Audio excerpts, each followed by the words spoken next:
If you're a recording artist looking to take your music to the next dimension with Dolby Atmos spatial audio, you're in the right place. Today, we're diving into a really insightful comment I received on a recent video, and it touches on some crucial points of confusion and frustration around formats like Dolby Atmos. So, let's tackle it head on. Our viewer, ASMM3WI, left this comment, and I want to read it out because it perfectly encapsulates many questions I hear. Frankly, it's just confusing. I don't understand what equipment is needed to render or mix. There doesn't seem to be consensus on speaker placement. Dolby talks about audio beds and objects, which I can't find a proper explanation for. If a company wants to sell a technology, why is it incumbent on me to have to search and read 30 different sources, some contradictory, to get even a high-level view of what they're selling?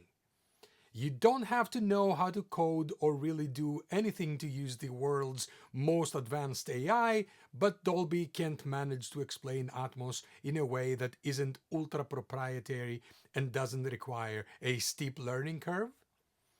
And what if I want to mix for cinema? I have to ask them for a license they'll probably say no to? No thanks. Thank you for this, dear viewer. It's incredibly honest and important feedback. You've hit on some of the biggest barriers for artists and engineers trying to get into immersive audio, and I want to address each of your points directly. Let's break this down. Point 1. What equipment is needed to mix? Let's also discuss the confusion around speakers, audio beds, and objects. Here's where it gets nuanced, but it's more accessible than you might think. We'll keep it simple. For mixing Dolby Atmos for music, the core of your setup begins with a digital audio workstation, a DAW, that supports Dolby Atmos workflows. I use Logic Pro, but Pro Tools, Cubase, Studio One are excellent examples that have integrated the Dolby Atmos renderer, so you don't need to get anything else. As for monitoring, the ideal professional setup for precise immersive mixing typically involves a 7.1.4 speaker array. That's 7 speakers around you, 1 subwoofer, and 4 speakers overhead. This gives you the full immersive experience. To get to these speakers, you need some sort of an interface that can handle these many channels. Usually a 16-channel interface is pretty standard.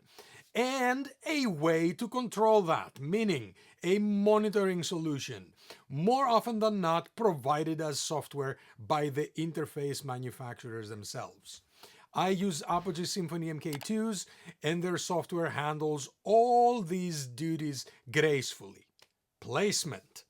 You can follow Dolby's recommendations, freely accessible on their site, and as with anything, for extended options like room tuning, extended speaker calibration, and so on, there are both hardware and software options, but let's keep it simple again.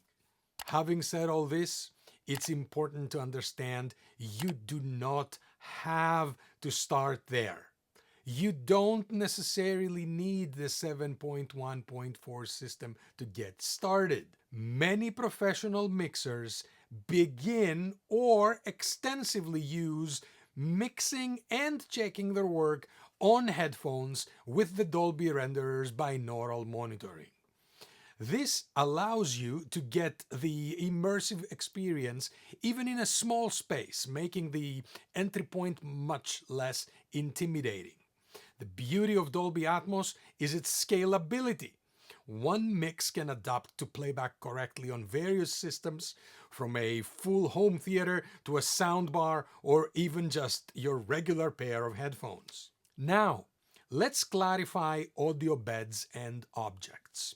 These are the fundamental building blocks of an immersive mix, and they offer incredible creative freedom. Think of a bed as your foundational audio elements, traditional fixed channels, most commonly a 7.1 configuration.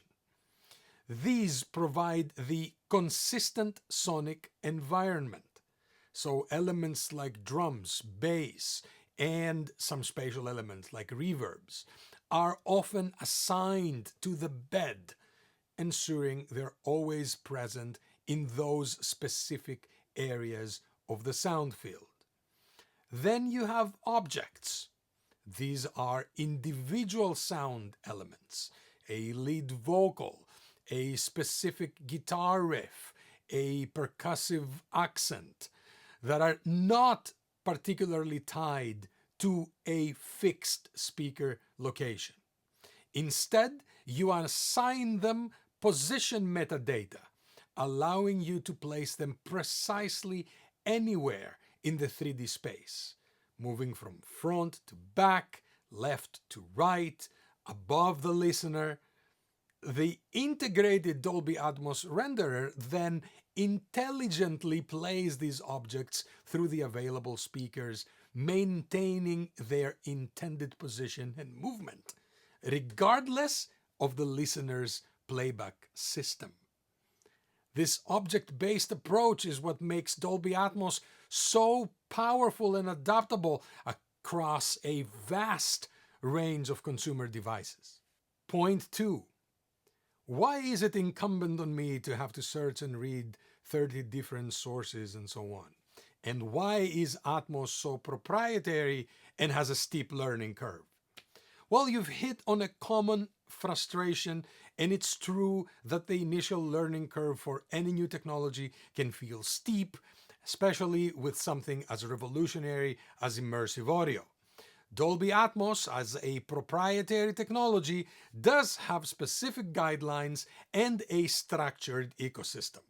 This means there's a certain way of doing things, and while it might require some dedicated learning, it also ensures a consistent and high-quality experience across all compatible platforms.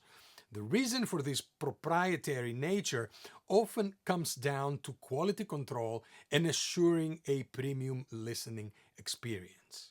Dolby invests heavily in research and development to create these advanced audio technologies, and the licensing structure helps them maintain those standards.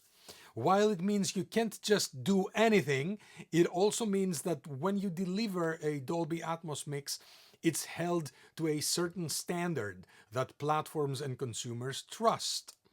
And despite the initial learning, the tools are becoming more integrated into standard DAWs, making the workflow much more accessible than it was even a few years ago. There's a growing community and a wealth of official documentation and tutorials that can guide you throughout the process effectively. Also on the channel, we have tons of videos you can watch to get ahead of the game. In fact, understanding all these steps to release your music in Dolby Atmos can be quite a lot to take in. That's precisely why I've put together a Dolby Atmos music release planner and checklist. It breaks down everything you need to know from preparation to delivery into simple, actionable steps. You can grab your free copy via the link in the description below. Point 3. And what if I want to mix for cinema? I have to ask them for a license they'll probably say no to? No thanks. You're absolutely right that mixing for cinema with Dolby Atmos involves different licensing and certification processes, and it's a highly specialized field.